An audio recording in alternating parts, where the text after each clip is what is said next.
Alors aujourd'hui, je te montre ce livre, ce bouquin, L'esclave.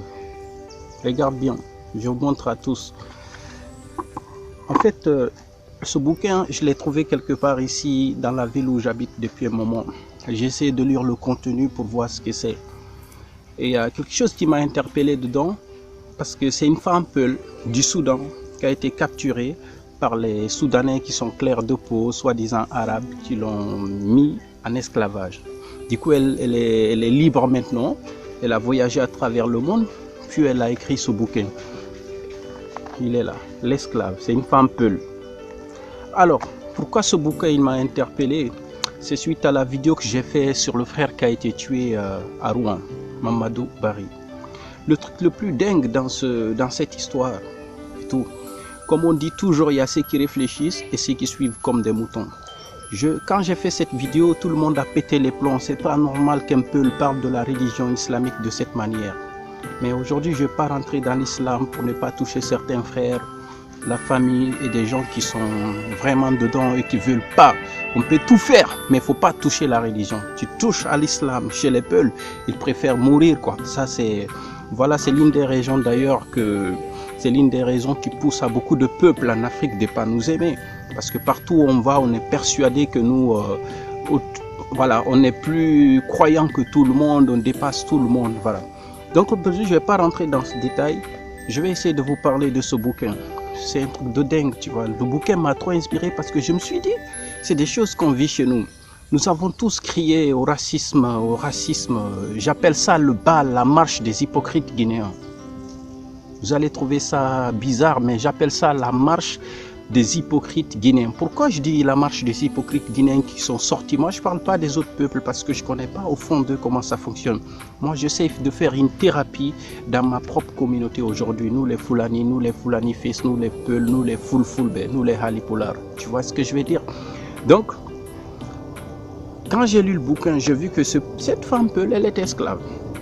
Mais ce qui m'a interpellé dans tout ça, c'est de voir ces Peuls, tous ces Guinéens. C'est maintenant qu'on est unis. C'est un peu bizarre, hein? Tous les Guinéens sont sortis, la lutte en mode selfie, des vidéos sur Facebook et tout, pour prouver qu'ils sont là, ils soutiennent la mort du frère. Après, je suis allé aussi sur Facebook, j'ai vu un mec qui a écrit « Pourquoi certains morts sont plus importants que les vivants ?» C'est incroyable cette phrase parce que ça nous pousse à réfléchir tous en tant qu'humains. Ça nous pousse à réfléchir tous en tant qu'êtres humains, en tant qu'Africains. Je me suis dit, je vais faire cette vidéo pour vous expliquer qui nous sommes, nous les Peuls. Vous qui avez manifesté derrière nous, vous qui nous avez aidés. J'ai demandé aux amis sur Internet, ils ont dit non, on est des Pouls. Tout sauf ça. Ne parle jamais de ça. Ne parle jamais de ça, ni des Pouls. Parce que c'est un tabou, il ne faut pas en parler. Ah ben, je vais vous dire aujourd'hui qu'il y a un racisme interethnique Peul qui existe, qui est vivant. Les Peuls qui crient racisme et tout, le monde entier aujourd'hui nous a prouvé, le monde entier, les caméras étaient braquées à un... Alors, le monde entier vient de nous prouver en tant que Peul, nous sommes des Noirs. Je ne sais pas, il y a des Peuls qui regardent cette vidéo, ils vont me comprendre. Le monde entier nous a prouvé que nous sommes noirs. Il faut savoir que chez les Peuls considèrent déjà les autres peuples comme des noirs. Les Peuls, la plupart ne se considèrent pas noirs. Voilà l'une des raisons en Afrique pourquoi beaucoup de peuples ne nous aiment pas. Nous avons ce qu'on appelle les palais. Il y a une discrimination interethnique. Et cette discrimination a divisé beaucoup de familles, a empêché des couples de s'unir ensemble, a empêché un homme de marier une fille qui soi-disant était une esclave pour certaines familles qui se croient nobles. Donc aujourd'hui on crie le racisme parce que ce mec qui a tué notre frère, il a carrément dit sale noir ou noir, je ne sais pas, un truc comme ça. Et après il est mort, on l'a frappé, il est mort, il est tombé. Mais sauf que là maintenant les Peuls, vous vous rendez compte maintenant qu'on est noir, qu'on doit arrêter de dire aux autres qui sont noirs et que nous, on n'est pas noir, qu'on avait des descendants, je sais pas, on aime trop ramener notre histoire chez les rebeux. Soit on nous dit qu'on vient du Yémen, soit vous vous dites que on vient de nulle part, négro. On vient de l'Égypte, on vient de l'Éthiopie, on est des Africains. Regarde mon gros nez, frère. Le monde entier vient de nous prouver qu'on est des blagues. Notre frère a été tué parce qu'il est noir. Donc tu es noir. Donc tu es noir, mon frère. Donc il faut accepter qu'on fait partie de ce grand peuple d'afro-descendants du monde entier. Je ne parle pas là d'Africains parce que pour moi, la communauté africaine n'existe pas. Rien qu'en Côte d'Ivoire, tu as 300 ethnies. Rien qu'en Guinée, tu as 20 ethnies. Rien que dans d'autres pays, je ne sais pas. Donc, accepter qu'on fasse partie de cette grande communauté d'afro, de black dans le monde. On critique les entiers. On dit qu'ils ne se sentent pas africains, ils ne se sentent pas noirs. Mais même entre nous en Afrique, même entre nous en Guinée, les Peuls, on se discrimine. C'est-à-dire que moi, je suis Peul, hein. Je ne sais pas qui je suis. Je ne sais pas si il y a des familles qui vont peut-être dire que je suis un esclave. En fait, ils vont faire des enquêtes sur moi. Ils vont dire que je suis un noir. Si j'ai envie d'épouser une femme qui vient d'un village de Labé ou de Pita. Combien de couples ont été détruits comme ça? Combien d'amours ont été détruits comme ça? On ne voit plus l'humain, on voit juste son histoire, sa descendance. Moi, je suis un Peul. Je me cherche, je suis qu'un étudiant. J'essaie de comprendre l'humanité dans laquelle je vis. Je suis ouvert à tout. J'ai envie de comprendre c'est quoi même la religion. Mais je ne vais pas continuer à parler de ça. Je t'amène loin. Je veux que tu purifies ton cœur, man. Où que tu sois. Je t'amène loin dans ce reportage encore. Le deuxième volet de ce reportage de la petite malgache. Je t'amène au milieu de nulle part. Je veux que tu aimes l'humanité. Je veux que tu aimes l'homme, l'humain. Je veux que tu sois ouvert au monde. Tu comprends que le monde, oui, il y a la communauté noire. On est des noirs d'abord, avant d'être quoi que ce soit. Mais accepte de faire partie de l'humanité. Tu n'es qu'un grain de sable dans le désert, man. Donc je t'amène loin et ouvre ton cœur. Toi la fille qui m'écoute, toi l'homme qui m'écoute, toi la vieille qui m'écoute aux États-Unis, partout. Je sais que vous me regardez. Vous posez des questions. D'où il sort ce petit? Ah bah je sors nulle part. Je suis de Boudlevel Mamon. Né de Poulo. Kofi Meng Info. Et reste jusqu'à la fin. Tu vas aller voir ce reportage. Ça te permettra de bien dormir et réfléchir. Parce que j'ai rencontré un vieux. Il m'a dit qu'un homme qui n'a pas d'émotion est comme un oiseau sans aile. Donc nous avons tous notre côté émotif. Nous avons tous nos pensées, nous avons tous nos rêves. Là où tu es, je sais que tu as tes pensées, tu as tes rêves et tout. Que le Tout-Puissant te l'accorde. Et remercie nos ancêtres. Merci à vous, Nedi Poulo. À très bientôt. Reportage La petite malgache adoptée. Infop Kwengotum.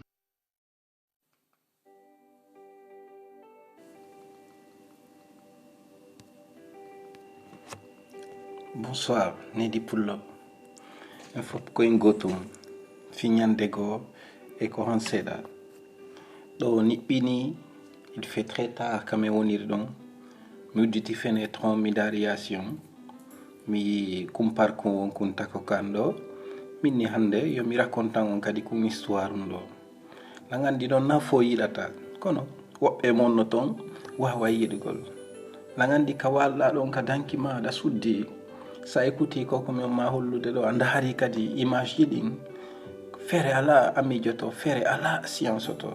Parce que tagado be tagado no mari ko benta kon émotion ka berne makko. Ko benata kon mijo jemma. Awa ko ngom mijo jemma do mi wamma hollude hande ka internet do YouTube. Haray acca hakke simi wawata wulgol pular wano mawbe no wulirta non ka fulawa min nato mi jandi ka kalede sosobe mi jandi. Hare ngaccindirana hakke mi essayay to woni mi racontanama o histoire do e pular la andi ka wonda don hida miijade fi goddo la andi ka wonda don an kadi da mari problème da mari souci la andi ka wonda don da mari problème famille ka wonda don Espagne ka wonda don Allemagne ka wonda don Hollande ka wonda don États-Unis partout mo be e miijo mum mo be e faale mum kono hande mi nabirantama hankadi Madagascar. Parce que Madagascar, c'est un pays spécial. Madagascar, c'est un pays qui te pousse à avoir des pensées, des souvenirs, des pensées positives. C'est un pays de dingue. C'est une expérience que tu vas vivre aujourd'hui. Hande minabete kadi telirenton mi racontana ma histoire kunjeum adopta ko nga 11 ans ka ko 9 ans ko marno be addi kon France tay mawbe makko ben no tampi kun décidi non joni yo yiltito Madagascar o ɗaɓɓita mawɓe makko ɓen kono anda woɓɓe maɓɓe feƴƴinino ha hande o artal ton contact fus ala. Faut savoir que porto ɓen sino adaptude paykum si ɓe ƴettima ɓe naɓima ɓe efasa histoire ma on fof ɓe halanta ha e goto ha inde ma nden ɓe changeay ɓe jonnama inde porto. C'est la loi ici en France, leydi kamen woni ɗon. Haray walo ka dankima waɗa suddare ma nden ma waɗa écouteur ji ma ɗin ka wonirɗa o e ka aduna lan andi an ka wonɗa ɗon Ceuta, an ka wonɗa ɗon Maroc, an ka wonɗa ɗon Algérie falaɗo arde Babylone. Jomiraɗo on wallete ñande go an kadi a taƴitay kono miijo no ton ko ɓenta miijo jemma haray hiɗa ani hiɗa miijo tun. Joni min haɓirima nokkugo ka woɗɗi harana Europe, min haɓirima télé Océan Indien Madagascar. Joni yomi accu ndara reportage on fino ɓernde ma nden voilà miijora pijigo on ton harana ɗum. Donc o debbo monɗa yiide ɗo kanko e o portojo ko oɗo kutirawo makko ko adopte ko o famille oɗo gorko adopti mo hiɓe yaade hiɓe aéroport Nantes. C'est la première fois hande woni o ƴettude avion o yaha Madagascar a yimo himo jogi saku makko on himo yaha ɗo himo miijo. O vol mo ɓen ƴettude ɗo ko Allemagne rewnata ɓe kaynete si mi andas ko Francfort Munich voilà ko ɗo rewnata ɓe ɓe yaha.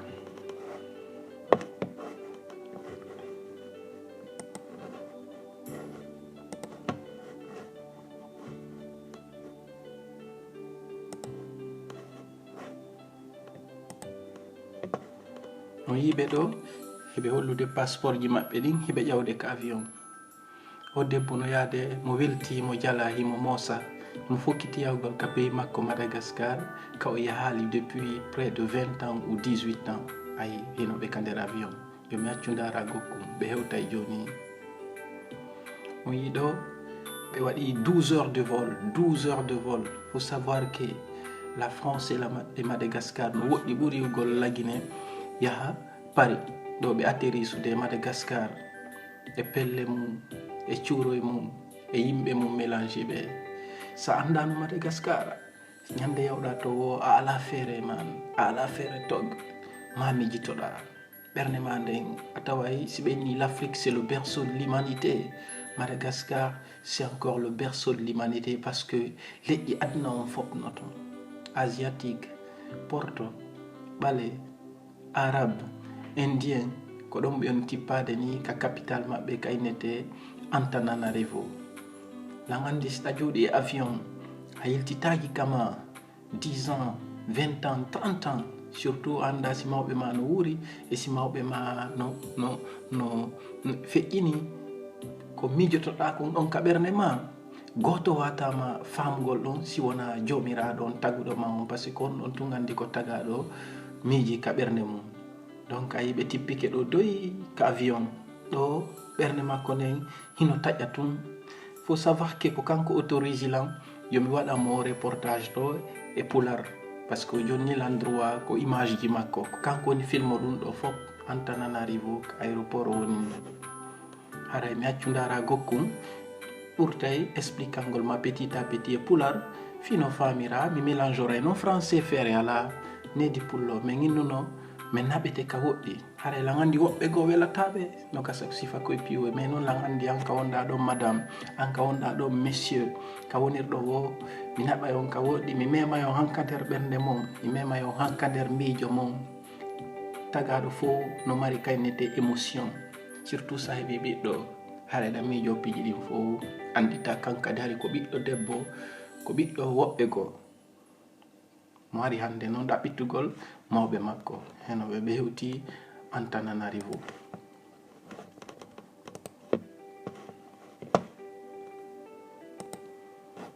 Yo jomiraɗo yo ɓurtu accidugol e mawɓe men ɓe heɓa balɗe ɓe wona takko men kadi ko neeɓi parce que na fo mari chance wongol takko mawɓe maɓɓe. Woɓɓe men mbuyalti woɓɓe no Maroc no faala taƴito accino nene mum e ɓe mum welo welo nene baba oɗo kanko heɓi près de 20 ans presque o wartali ka leydi makko ayi himo filma ndara ɗe pelle e cuuroye mum ko ɗo ɓe tippoto ɓe yaltina bagage ji maɓɓe après ɓe taƴita nde saare Antananarivo. kono mi hollata on fo mi hollay on parti u kaɓe wonno yaade e vilum ko ganite Fort Dauphin.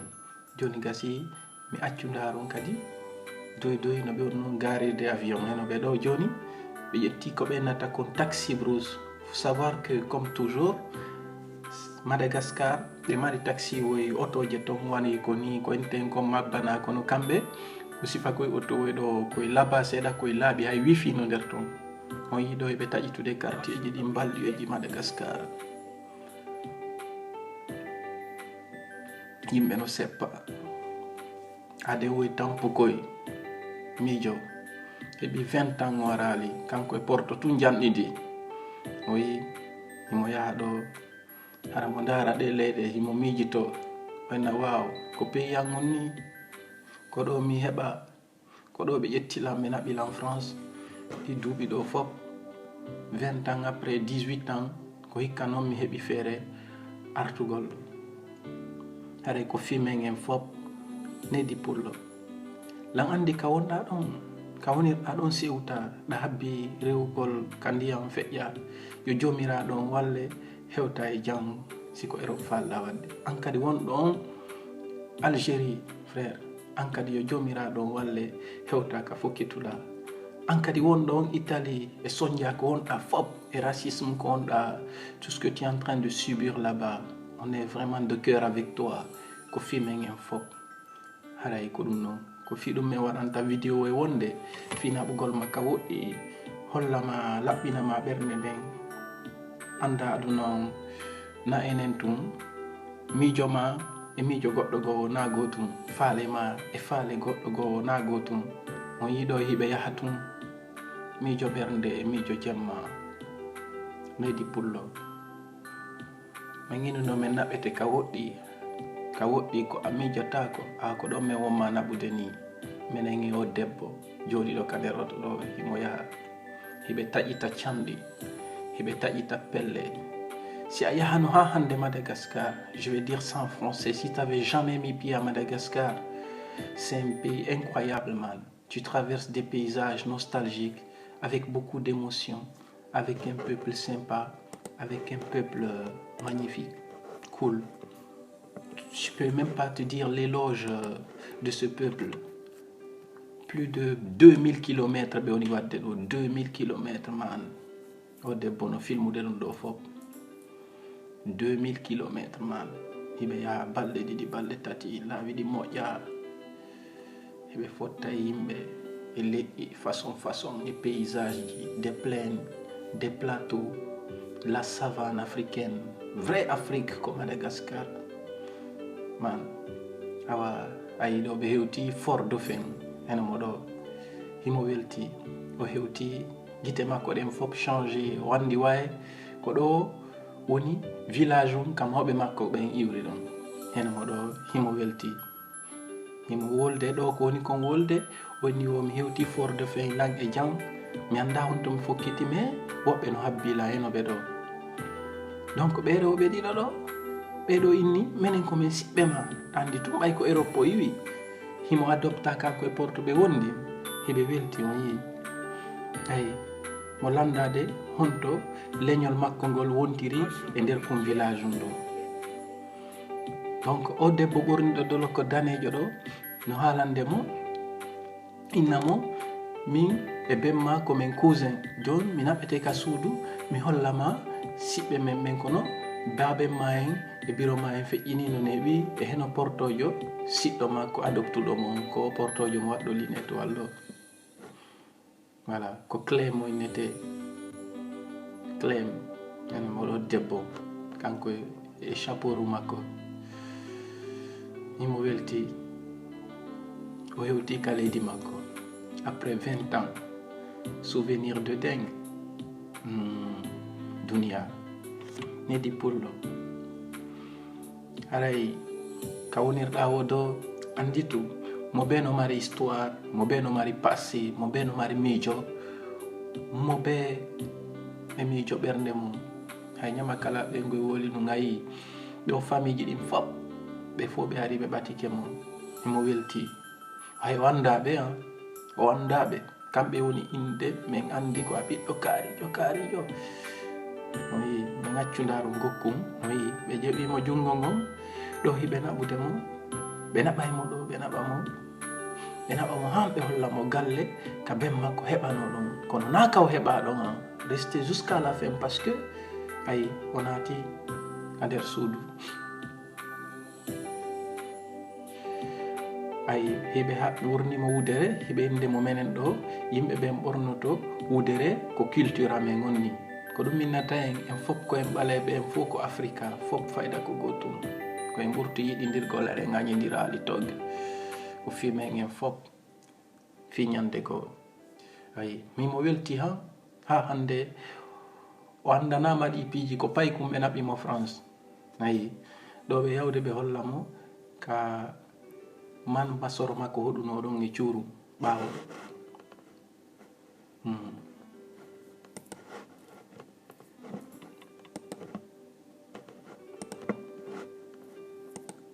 o yi o ari ka suudu imo explique ude ɗo o anda e goto imo welti mais o ari ka makko ɗo ko ɗo woni ka makko donc ɓe mawɓe ɗo ko ɗum wiya tan ɓennaymo joni mene men hollete mais ma yiltitoɗa ka capital Antananarivo ko ɗon suudu ka heɓaɗa ɗon a yaha e han ɗon mawɓe ma ɓen kono feƴƴini joni yaw han ɗon au moins mara on souvenir ɗon yiita suudu ka heɓanoɗa ɗon ayiyay ɓeɗo hay ɓeɗo tigi ɓe yejjiti kamɓe tigi ko yimɓe Fulawa fus ɓe anda o yi donc ɗo o arti henamo Antananarivo o wattiɗo dolokke buleje ɗo oɗo anditimo no inde ko anni mi yima haɗiɗa fanɗi hari ko a yuntu saku ayi hiɓe darde mo ɗo emo jala sa yehi Madagascar a yiyata moniɗo ɓe fof ɓe jala tun ɓe welti o yi himo sappade o ndu suudu ɗo o anditindu ko ɗo janɗuno kono joni ay mawɓe makko ɓen feƴƴini joni ko yimɓe go hoɗi e ndu suudu hari ko ɗo ɓe luuno hoɗi ayi o waɗɗo kufunaro boɗori ɗo ko chef de quartier on ni oɗo anditimo kañum kadi africa fof ko gotum ko leɗo porto tuyata goɗɗo hirota koma e yiwɗoma ɗo o anditete ko ɗum africa welani ayi mawɗo anditimo ayi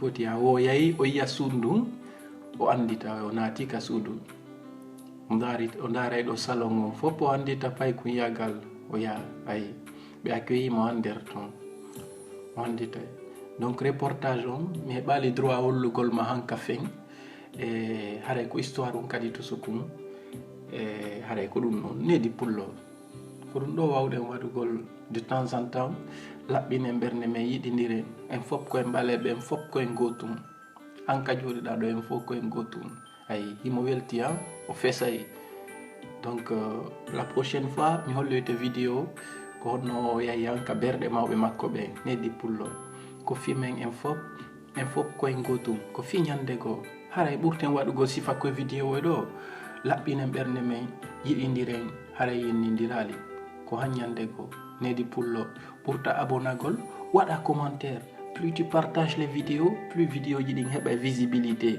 wona ya waɗo ene mi yagal aigri yagal hay fus en fof koyen gotum en waɗay tout woni ko welta en kon merci à tout le monde que dur de plus à très bientôt nedi pullo en fof koyen gotum